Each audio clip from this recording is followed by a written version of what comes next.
In America ने कुछ ममालिक से जो मदद मांगी, वहाँ से अब साफ इनकार आना शुरू हो गया।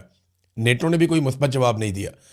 नेटो में बहुत सारे ऐसे मुल्क हैं जिनको बराह रास्त डोनाल्ड ट्रंप ने नाम लेकर नहीं पुकारा, लेकिन उन लोगों ने अब जवाब देना शुरू कर दिया। ख़ास तौर पे जापान ने, ऑस्ट्रेलिया ने, इंग्लैंड ने, चीन ने और जर्मनी ने इनकार कर दिया। ये बड़े मुल्क हैं, ताकतवर मुल्क हैं।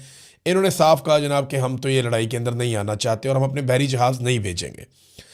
इसमें जो जापान के वज़ीर दिफा हैं, उनका स्टेटमेंट बड़ा अहम है। उन्होंने कहा कि ट्रंप यूरोप से ऐसी क्या तवक्को रखते हैं जो ताकतवर अमरीकी बहरिया नहीं कर सकती। यानी आपकी बहुत ताकतवर अमरीकी बहरिया है, वो अगर काम नहीं कर पा रहे तो यूरोप से आप क्या तवक्को रखते हैं। ईरान जंग हमारी जंग नहीं है, ना ही हमने उसे शुरू किया है। जंग में शामिल नहीं होंगे, ये जर्मन वज़ीर दिफा स्टेटमेंट दे चुके हैं और डोनाल्ड ट्रंप को ये दो टोक जवाब उन्होंने दिया है। ऑस्ट्रेलिया, आपको पता है, जापान, ऑस्ट्रेलिया और इंडिया और एक अमेरिका, ये चार मुल्क एक क्वाड के मेंबर हैं और ये इनका बहरिया का एक बड़ा ज़बरदस्त इत्तेहाद भी है। अब इसमें अमेरिका जंग लड़ रहा है। भारत ने अपने ऑयल टैंकर निकलवा लिए हैं सौदेबाजी करके ईरान के साथ, जबकि जापान ने इनकार कर दिया, ऑस्ट्रेलिया ने भी इनकार कर दिया। ये इस लड़ाई का हिस्सा नहीं बन रहे। ज़्यादातर मुल्क खामोश हैं, लेकिन जो मुल्क भी बोलता है, इंग्लैंड ने कहा कि वो इस लड़ाई का हिस्सा नहीं बनना चाहते। बरतानवी वज़ीर आज़म ने कहा कि ये मुश्किल सूरत हाल है और ये लड़ाई के ज़रिए से हल नहीं होगी, इसको बातचीत भी करनी पड़ेगी। और उन्होंने ये भी कहा कि तेल की कीमतों पे असरअंदाज हो रहा है मामला, महंगाई बढ़ेगी और इस सूरत हाल को हल होना चाहिए, लेकिन ये जंग आसान नहीं है, लड़ाई आसान नहीं है। फिर उन्होंने ये कहा वो इस लड़ाई का हिस्सा नहीं बनना चाहते। देखिए, बहुत सारे ममालिक का ना अमेरिका के ऊपर एतबार आहिस्ता आहिस्ता ख़त्म होता जा रहा है। डोनाल्ड ट्रंप एक आलमी किस्म की तन्हाई का शिकार हो रहे हैं, जो उनकी सियासी शख्सियत को और उनके किरदार को डैमेज कर रहा है। अमेरिका में उन्हें बहुत बुरी तरह डैमेज हो रहा है। यानी अमेरिकन हमेशा से ये सोचते हैं कि वो दुनिया को लीड कर रहे हैं। जो भी अमेरिकन प्रेसिडेंट कहता है, दुनिया पीछे चलना शुरू हो जाती है। लेकिन बड़े लंबे अरसे के बाद, बल्कि तारीख में हम पहली मरतबा देख रहे हैं, हालिया तारीख में, कि एक अमरीकी सदर है, वो एक फ़ैसला करता है, पूरी दुनिया पीछे से निकल जाती है। तो अमेरिका के अंदर भी इस बात को बहुत मायूसी से देखा जा रहा है कि डोनाल्ड ट्रंप की शख्सियत की वजह से या उनके कारनामों की वजह से आज दुनिया अमेरिका के पीछे खड़ी नहीं हो रही। और ये बात अमेरिकन बहुत माइंड करेंगे। डोनाल्ड ट्रंप पॉलिटिकली बहुत बुरी तरह अमेरिका में डैमेज हुए हैं। अब इसमें पाकिस्तान और भारत जैसे ममालिक वो खामोशी से ईरान के साथ बातचीत करके अपने तेल के टैंकर निकलवा रहे हैं। अभी एक पाकिस्तानी टैंकर निकला तेल का, ये तफसीलात मैं आपके सामने रख देता हूँ। ये ब्लूमबर्ग की एक ताज़ा रिपोर्ट है और उसमें यह बताया गया कि खाम तेल से लदा हुआ एक ऑयल टैंकर आबनाए हुर्मुज़ को क्रॉस करके पाकिस्तान की तरफ रवाना हो गया। ब्लूमबर्ग ने आज पीर वाले दिन ये रिपोर्ट दी है और उसमें उन्होंने ये कहा कि जहाज़ों की नकलो हरकत को, उसका डाटा जो है उसको नोट किया जा रहा है और पाकिस्तान नेशनल शिपिंग कॉरपोरेशन के ज़ेरे कंट्रोल एक ऑयल टैंकर जिसको कराची जाना है, ये एतवार के रोज़ ख़तरात से भरपूर इलाकों का सफ़र करते हुए आबनाए हुर्मुज़ को अबूर कर गया। और ये अब जनाब पाकिस्तान के परचम बरदार ये टैंकर जो है, ये अब पाकिस्तान की हदूद के अंदर दाखिल हो जाएगा और ये पाकिस्तान को तेल मिल गया। यानी आप अंदाज़ा करें कि पाकिस्तान ने भी ईरान से बात करके अपना तेल मंगवा लिया, भारत ने भी ये कर लिया, बांग्लादेश ने भी ये कर लिया, वियतनाम ने तो इमदाद भिजवा दी ईरान को, उनका तेल भी चला जाएगा। तो ईरान कई ममालिक को तेल के टैंकर ले जाने दे रहा है, लेकिन अमेरिका की मर्ज़ी से नहीं, अपनी मर्ज़ी से। चाइना का तेल लगातार गुजर रहा है आबनाए हुर्मुज़ में से। अब कई यूरोपीय ममालिक भी ईरान के साथ राब्ते कर रहे हैं और वो उनसे कह रहे हैं कि चलें ऑयल आने दें, कंटेनर आने दें, तजारत करने दें। तो ईरान अपनी शराइत के ऊपर ये रास्ते खोल रहा है। यानी आज आबनाए हुर्मुज़ को खुलवाने के लिए दुनिया डोनाल्ड ट्रंप के बेहतरीन हथियारों की तरफ नहीं देख रही। दुनिया डोनाल्ड ट्रंप या अमेरिका की तरफ नहीं देख रही कि आबनाए हुर्मुज़ को खोला जाए, बल्कि दुनिया ईरान के साथ बातचीत कर रही है। ये बहुत बड़ी तब्दीली है। अब ट्रंप की हालत ऐसी है कि उनके बारे में आर्टिफिशियल इंटेलिजेंस वीडियोस बनाई जा रही हैं। अमेरिका के अंदर मजाक उड़ रहा है, पूरी दुनिया में, यूरोप में, सोशल मीडिया के ऊपर भरमार है ऐसी वीडियोस की जो आर्टिफिशियल इंटेलिजेंस के ज़रिए बनाई गई हैं। यानी एक वीडियो में देख रहा था, डोनाल्ड ट्रंप सड़क पे खड़ा है, हाथ में उसने बोर्ड पकड़ा हुआ है जिसमें लिखा हुआ है हेल्प मी ओपन हुर्मुज़, साथ ईरान का झंडा भी बना हुआ है कि मेरी मदद करो, मैंने आबनाए हुर्मुज़ खुलवानी है। और उस सड़क के ऊपर से मुख्तलिफ लीडर्स गाड़ियों में गुजर रहे हैं। पहले दिखाया जरा फ्रांस और बरतानिया के लीडर गुजरे, उन्होंने घास ही नहीं डाली। फिर जनाब जापान और कोरिया के लीडर गुजरे, उन्होंने भी घास नहीं डाली। फिर दिखाया जनाब वो गुजर गए वहाँ से रशिया और नॉर्थ कोरिया, उन्होंने तो घास क्या डालनी थी, वो कीचड़ उछाल के चले गए डोनाल्ड ट्रंप पे। और वीडियो के एंड में डोनाल्ड ट्रंप कहता है जी कि why nobody help me to open Hormuz, कि मेरी मदद कोई क्यों नहीं कर रहा।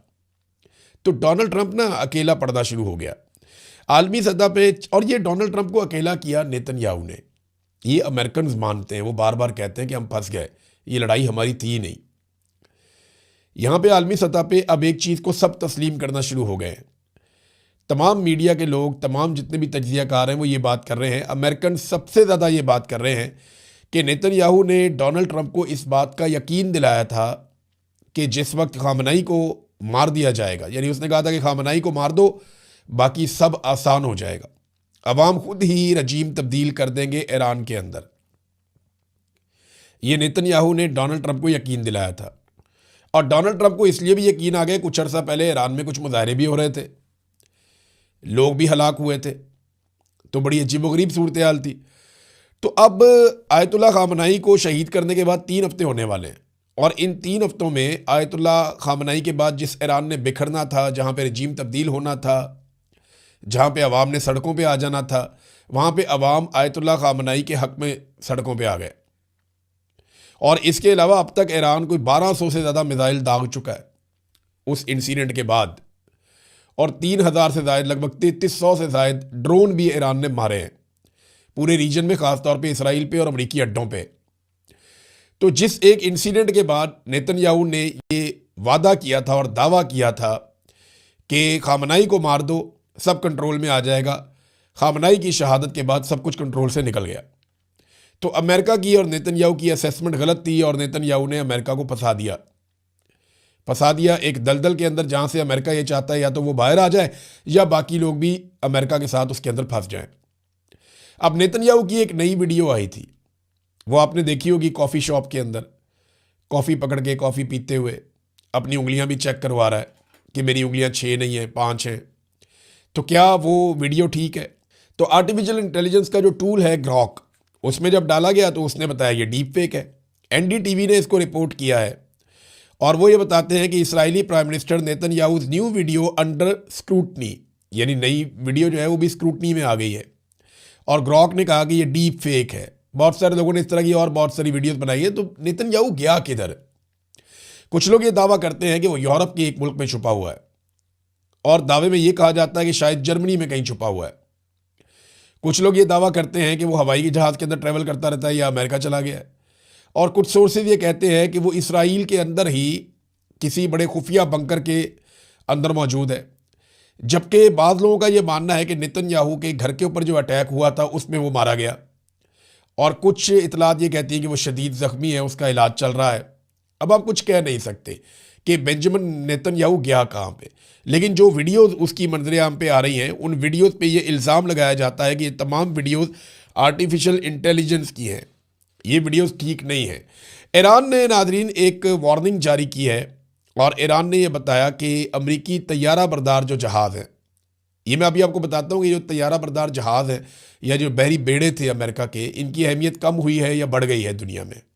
बहुत सारे हथियार ऑब्सलीट हो जाते हैं ना, यानी वो हथियार माजी में बड़े कारआमद थे और आज के दौर में नाकारा हो जाते हैं, क्योंकि उनके मुकाबले में ऐसी चीज़ें बन गई हैं कि जहाँ पे वो हथियार सिर्फ बोझ बनकर रह जाते हैं।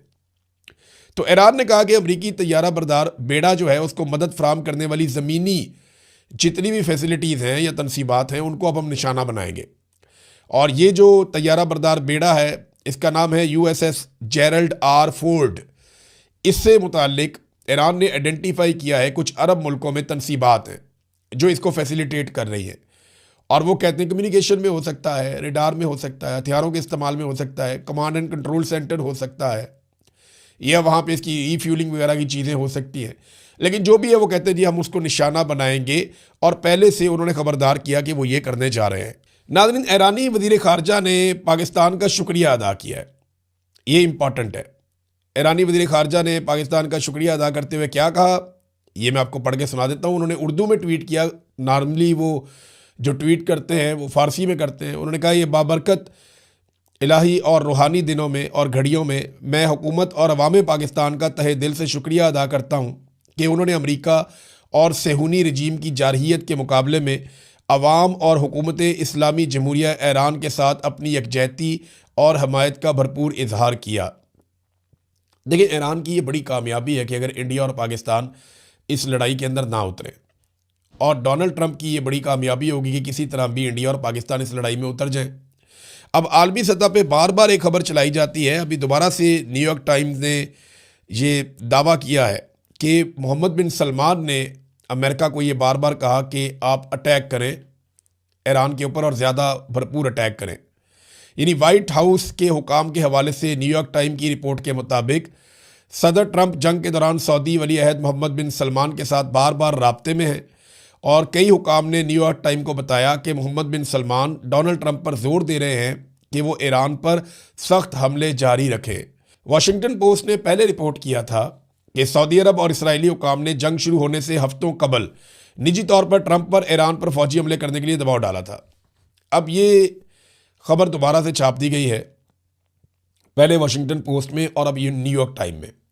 तो क्या ये बात दुरुस्त है कि मोहम्मद बिन सलमान डोनाल्ड ट्रंप को कह रहे हैं कि और मारो ईरान को, और मारो ईरान को? मुझे लगता है इससे पहले जो खबर आई थी उस पर सऊदी अरब की जानिब से तरदीद की गई थी, और सऊदी अरब ने साफ कहा था कि वाशिंगटन पोस्ट की खबर ठीक नहीं है। हमने अमेरिका को मना किया था कि जंग शुरू करने की बजाय मुज़ाकरात करें, और अब एक मरतबा फिर वही इल्ज़ाम दोहराया गया न्यूयॉर्क टाइम्स की रिपोर्ट के अंदर। तो ये तो मोहम्मद बिन सलमान और उनकी टीम जो है वो बता सकते हैं, उन्होंने पहले तरदीद की है, और हो सकता है वो इसकी भी तरदीद करें कि जंग होने के बाद से लेकर अब तक हमने नहीं कहा कि ईरान को बार बार मारो। लेकिन देखिए, ये अमेरिकन मीडिया हिस्सा होता है लड़ाई का, एक मीडिया वॉर भी साथ साथ चलती है। मैंने आपसे पहले कहा था कि जब जंग हो जाए तो पहला कत्ल सच का हो जाता है। अब अमेरिका की पूरी ख्वाहिश है कि दुनिया के कुछ और मुल्क ईरान के साथ जंग में उतर जाएं। अमेरिका ने पूरी कोशिश की कि अरब ममालिक इस लड़ाई में उतर जाएं। एक वक्त ऐसा आया कि माहौल इतना सख्त कर दिया गया कि पाकिस्तान को तलब कर लिया गया, लेकिन अरब ममालिक बड़ी समझदारी से इस जंग में अभी तक नहीं उतरे। फिर अमेरिका ने कोशिश की कि चंद खास ममालिक को बुलाकर इस जंग में उतारा जाए, उन्होंने भी इनकार कर दिया। फिर अमेरिका ने नेटो को धमकियां देना शुरू कर दी कि वो इस जंग के उतर जाए। अमेरिका को बाजू चाहिए, बहुत सारी मदद चाहिए कि वो इस जंग में साथ अमेरिका के मिलकर लड़े, ताकि उनकी इखलाकी और एक बर्तरी साबित हो जाए ना कि जनाब अमेरिका नहीं लड़ रहा, पूरी दुनिया की ये लड़ाई है। अमेरिका इसको पूरी दुनिया की लड़ाई बनाना चाहता है, लेकिन पूरी दुनिया इस लड़ाई से गुरेज करना चाहती है। पाकिस्तान ने ईरान से जो मुतालबा किया था ना, जब बातचीत हुई थी ईरानी सदर के साथ शहबाज शरीफ की, तो पाकिस्तान ने एक तो देखे अमेरिका की जो पेशकश है जंगबंदी की वो भी की गई थी, लेकिन वो ईरान ने, आपको पता है उनकी शराइत है, वो ये कहते हैं जनाब 3 शराइत उनकी बड़ी इंपॉर्टेंट है। एक, वो कहते हैं हमारे नुकसान का अजाला किया जाए। नंबर 2, वो ये कहते हैं कि हमें हमारे जायज़ हकूक़ दिए जाएँ। और नंबर 3, वो ये कहते हैं कि आइंदा के लिए गारंटी दी जाए कि ईरान पे कोई अटैक नहीं होगा। तो पाकिस्तान ने ईरान से जो अहम बात की वो ये है कि सऊदी अरब के ऊपर आप अटैक ना करें, हम उनके साथ एक दिफाई मुआहदे में। तो इस पे ईरान ने कहा जी हम सऊदी अरब के ऊपर बिल्कुल अटैक नहीं करेंगे अगर सऊदी अरब की सरजमीन से हमारे ऊपर अटैक नहीं होगा तो। उसके बाद सऊदी अरब ये कह रहा है कि हम कोई अटैक नहीं होने दे रहे। अब ईरान की जानिब से ये स्टेटमेंट आया बार बार कि हम क्यों सऊदी अरब पर अटैक करेंगे, हमने तो पाकिस्तान को कह दिया था कि सऊदी सरजमीन से हमारे पे अटैक नहीं होगा तो हम सऊदी अरब पे अटैक नहीं करेंगे। अब ये जो हमले सऊदी अरब में कुछ ऐसी जगहों पे हो रहे हैं जो फौजी तनसीबात नहीं है, वो ईरान कहता है जी हम नहीं कर रहे, वो हमले कोई और कर रहा है। और सऊदी अरब को ईरान ने ये ऑफ़र किया कि आप इसकी इंक्वायरी करवा लें, आप इसकी तहकीकात करवाएं और पता करें कि ये मिसाइल और बम आ किधर से रहे हैं, हम ये बिल्कुल नहीं मार रहे। ये बात ईरान ने साफ की है। नाज़रीन, डोनाल्ड ट्रंप की वादा खिलाफी के ऊपर एक बड़ी ज़बरदस्त खबर आई है, वो खबर मैं आपके साथ शेयर करता हूँ। ये साबिक CIA एहलकार है लॉरी जॉनसन, ये CIA के साबिक ऑफिसर है। इन्होंने एक बहुत बड़ा दावा कर दिया है और बहुत बड़ा इंकशाफ कर दिया है। इन्होंने कहा कि जब वेनेजुएला के सदर को उठाया गया, मादुरो को वेनेजुएला में से रात के आखिरी पहर में अमेरिकन फोर्सेस गई, उन्होंने जाके उठा लिया, तो वो ऐसे नहीं हुआ था।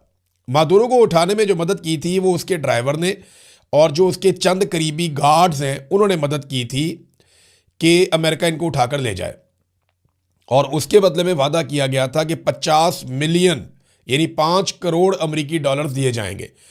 अब ये वाकया जब हो गया, जब ड्राइवर ने भी मदद कर दी और गार्ड्स ने भी मदद कर दी, तो उसके बाद डोनाल्ड ट्रंप और उनकी हुकूमत मुकर गई और उन्होंने किसी किस्म की इनामी रकम नहीं दी। इस बात के ऊपर बड़ा रोला पड़ा हुआ है और लोग इसको ऐसे देख रहे हैं कि अमेरिका ने वादा किया था कि 5 करोड़ अमरीकी डॉलर्स दिए जाएंगे उन्हें जो मदद करेंगे मादुरो को पकड़वाने में, और जब मदद की ड्राइवर ने और गार्ड्स ने तो उन्हें कोई पैसा नहीं दिया गया। नाजरीन, अमरीकी और इसराइली जंगों की सूरत हाल इस वक्त यह है कि दुनिया के अंदर जो सबसे मकबूल लोग होते हैं वो एक्टर्स होते हैं, फनकार होते हैं, और ये पूरी दुनिया को जोड़ते हैं, इनकी मूवीज़ पूरी दुनिया में जाती है। ये स्पेन के एक बहुत बड़े एक्टर हैं जिन्होंने ऑस्कर अवार्ड भी जीता हुआ है। हायर बर्दन ये इनका नाम है, हायर बर्दन इनका नाम है। और इन्होंने जब ऑस्कर अवार्ड की तकरीब हो रही थी, भारतीय फनकारा प्रियंका चोपड़ा इनके साथ खड़ी थी, वो ज़रा अनकंफर्टेबल भी हो गई कि ये इन्होंने क्या बात की है। तो ये अपने सीने के ऊपर एक बैज लगाकर आ गए जिस पे लिखा था नो टू वॉर। वहाँ पे एक नारा लगाया ये हायर बर्दम ने, उसने कहा नो टू वॉर और फ्री फ़लस्तीन। इसके ऊपर पूरा हॉल जो है वो तालियों से और शोर से गूंज उठा।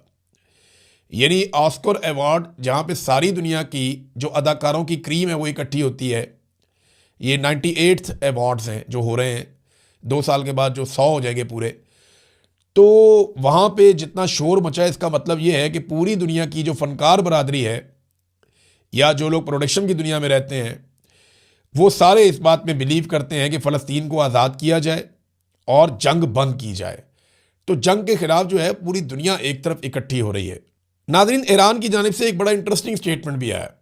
ईरानी हुकूमत ने यह कहा कि डोनाल्ड ट्रंप 2 हफ्तों में हमें 9 मरतबा शिकस्त दे चुका है। वो बार बार कहता है कि ईरान को शिकस्त हो चुकी है, वो तबाह बर्बाद हो चुका है, और बाद में कहता है कि बाकी दुनिया आए और आकर हमारी मदद करे। यानी अगर ईरान को शिकस्त हो गई है, वो तबाह बर्बाद हो गया है, तो फिर आप आबनाए हुर्मत को खोलें और दुनिया को नॉर्मलाइज करें। फिर आपको नेटो की, दुनिया के ताकतवर ममालिक की, उनकी बहरिया की ज़रूरत क्यों है? देखिए, अमेरिकन जो असलहा है वो अब उतना कारामद नहीं है जितना माजी में था। दुनिया में जंग के अतवार बदल गए हैं, तरीक़ाकार और स्ट्रेटजीज बदल गई हैं, और अब और तरह के हथियार कारामद हैं। ईरान ने इसको साबित किया, इससे पहले अज़रबैजान ने इसको साबित किया। रशिया और यूक्रेन की जो लड़ाई चल रही है उसमें ये बात साबित हो रही है। और ये जो बहरी बेड़े जिनके ऊपर बहुत सारे तैयारे और जंगी तैयारे हुआ करते थे, ये माजी में बहुत ताकतवर होते थे, लेकिन अभी इन्हें कोई खातर में नहीं ला रहा। अमेरिका जिन बेड़ों को डराने के लिए इस्तेमाल करता था, आगे बढ़ाता था, अब उन्हें पीछे हटा रहा है कि ये तबाही ना हो जाए। ये एक बोझ बन गए हैं कि अगर इन्हें कुछ हो गया तो हमारा बहुत बड़ा नुकसान हो जाएगा। बिलियंस ऑफ डॉलर्स इनके अंदर इन्वेस्ट हुए हैं। तो ये अब अमेरिकन हथियारों के ऊपर भी दुनिया को वो एतबार नहीं रहा।